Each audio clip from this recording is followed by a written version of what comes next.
Assalamualaikum warahmatullahi wabarakatuh. Salam Om Swastiastu, Namo Buddhaya, salam kebajikan. Perkenalkan kami dari kelompok 5 akan membahas materi mengenai kimia organik dasar. Baik teman-teman, langsung saja kita mulai ke sesi yang selanjutnya yaitu pembahasan materi mengenai kimia organik dasar. Baik. Apa itu kimia? Mengapa kimia organik perlu dipelajari? Karena semua organisme tersusun atas senyawa-senyawa organik yang senantiasa berinteraksi satu dengan lainnya untuk membentuk suatu senyawa yang dapat menunjang proses kehidupan yang kita sebut sebagai sel. Kumpulan ini dibentuk oleh komponen senyawa organik, yakni karbohidrat, protein, lemak, dan asam nukleat DNA yang mengontrol penurunan genetik, serta obat semuanya merupakan senyawa organik. Sejarah tentang kimia organik diawali sejak pertengahan abad 17. Pada waktu itu, tidak dapat dijelaskan perbedaan antara senyawa yang diperoleh oleh organisme, hidup, hewan, dan tumbuhan dengan senyawa yang diperoleh dari bahan-bahan mineral. Senyawa yang diperoleh oleh tumbuhan dan hewan sangat sulit diisolasi. Jika diperoleh dengan pemurnian, senyawa-senyawa yang diperoleh tersebut sangat mudah terdekomposisi dan senyawa yang diperoleh dari bahan-bahan mineral.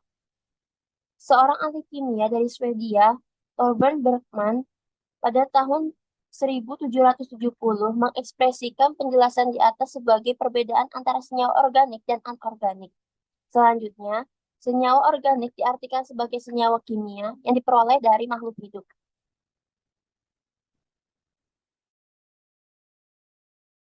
Dua, peran kimia di kehidupan modern. Dalam bidang kesehatan, salah satu contohnya adalah pemenuhan asupan gizi. Tubuh manusia mempunyai komponen kimia tertentu dalam setiap sel dan jaringannya, sehingga asupan gizi harus dapat memenuhi kebutuhan kimia sesuai dengan peruntukannya yang mendukung metabolisme tubuh manusia yang sehat dan sejahtera. Yang kedua, dalam bidang pertanian. Salah satu contohnya adalah pembuatan pupuk. Pupuk yang mengandung nitrogen berguna untuk merangsang pertumbuhan batang, cabang, dan daun pada tumbuhan. Unsur fosfor bermanfaat untuk pertumbuhan akar, membantu proses pernafasan, dan mempercepat terbentuknya bunga serta peranungan biji. Yang ketiga, unsur kalium diperlukan pada proses pembentukan atau sintesis karbohidrat dan protein pada tumbuhan, berguna untuk memperkokoh tanaman agar bunga dan buahnya tidak keguguran.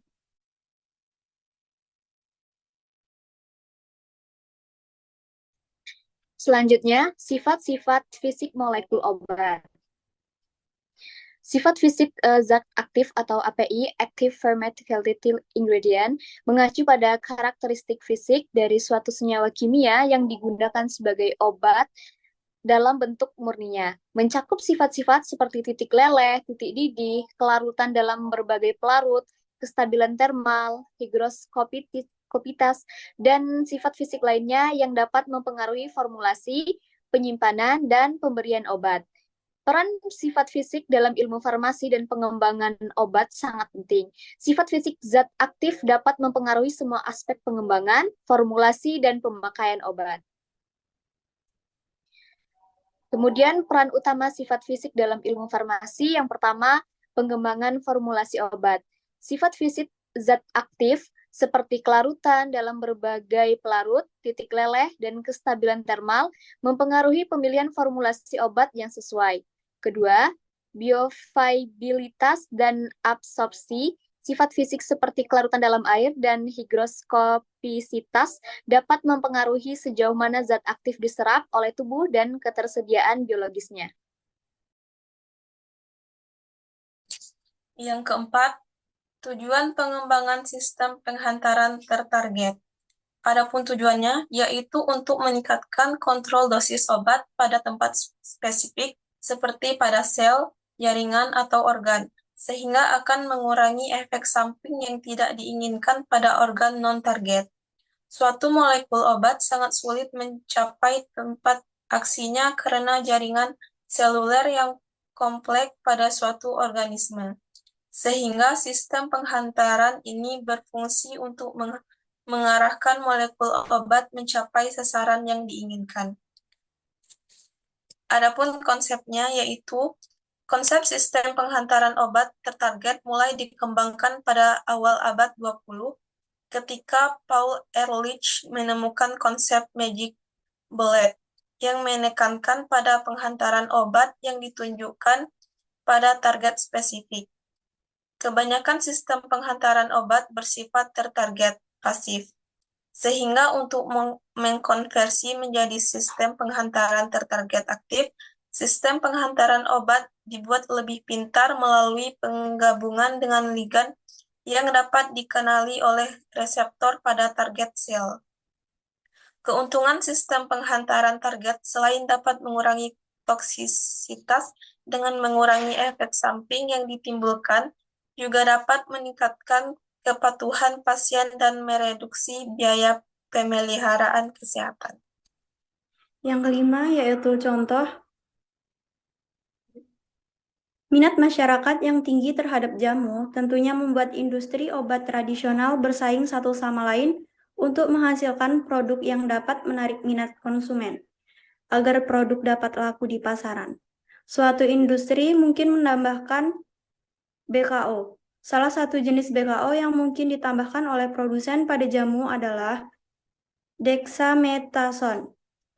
Penelitian ini bertujuan untuk mengetahui apakah jamu yang beredar di kota Palopo mengandung bahan kimia obat dexamethasone. Sampel jamu yang digunakan pada penelitian ini yaitu terdapat 5 merek jamu yang berbeda.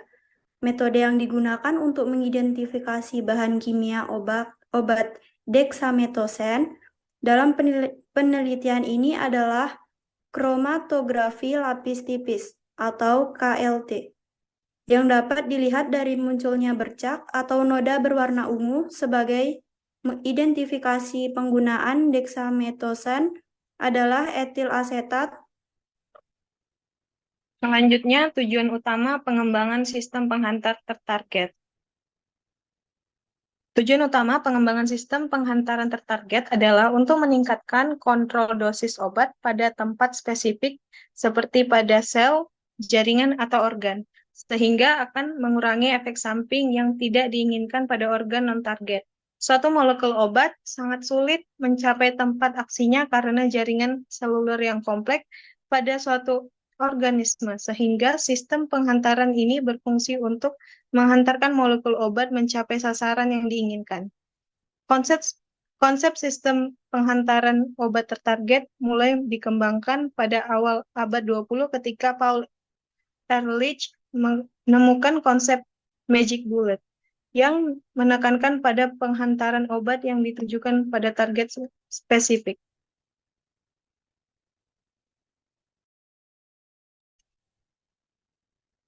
Baik, selanjutnya adalah sesi tanya jawab. Dipersilakan pada teman-teman yang ingin bertanya.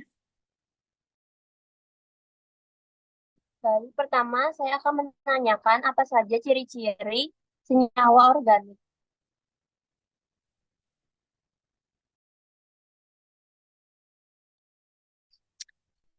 Baiklah, saya akan menjawab pertanyaan dari Namika, apa saja ciri-ciri senyawa organik. Yang pertama, senyawa organik memiliki titik leleh dan titik didih yang relatif rendah. Yang kedua, bersifat nonpolar, sehingga kelarutannya rendah di dalam air dan tinggi di pelarut nonpolar. Kemudian, mudah terbakar, dan yang keempat, tidak menghantarkan listrik karena tidak mengion. Yang terakhir, reaksi kimianya berlangsung relatif lambat. Baiklah, sekian jawaban saya mengenai ciri-ciri senyawa organik. Saya alihkan ke moderator. Baiklah, pertanyaan kedua dipersilakan.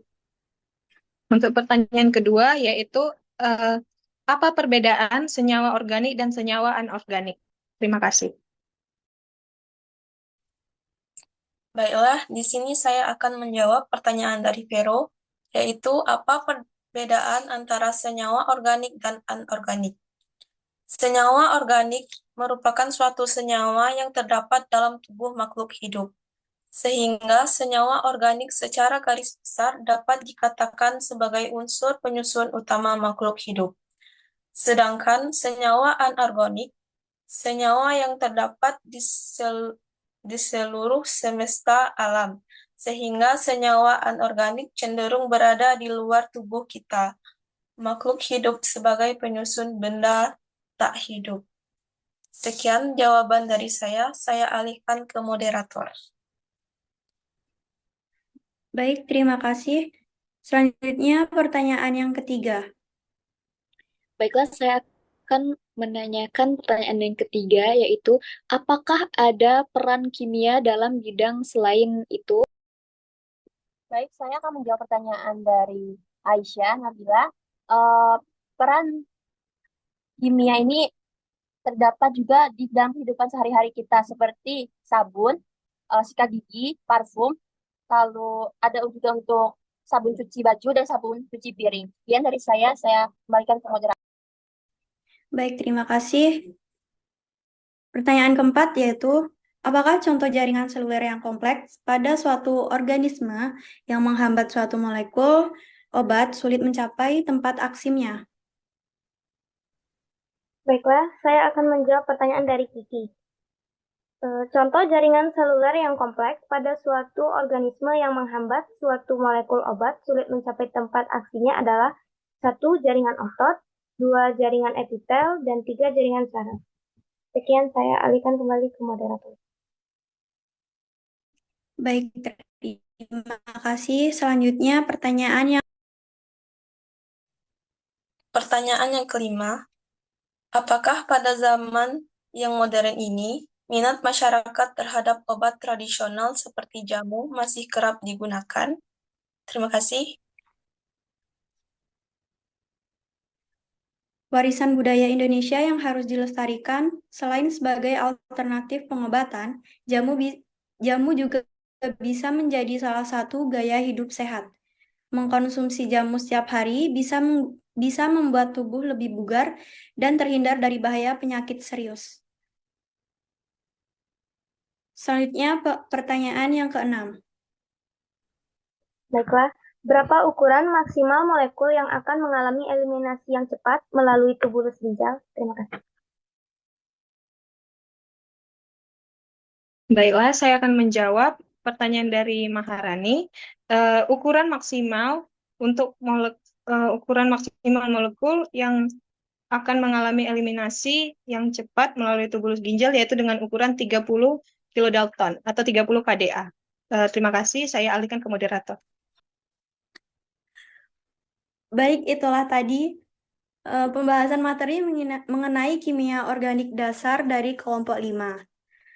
Demikian yang dapat saya sampaikan. Saya sebagai moderator mohon maaf atas kesalahan saat proses menyampaikan. Wassalamualaikum warahmatullahi wabarakatuh.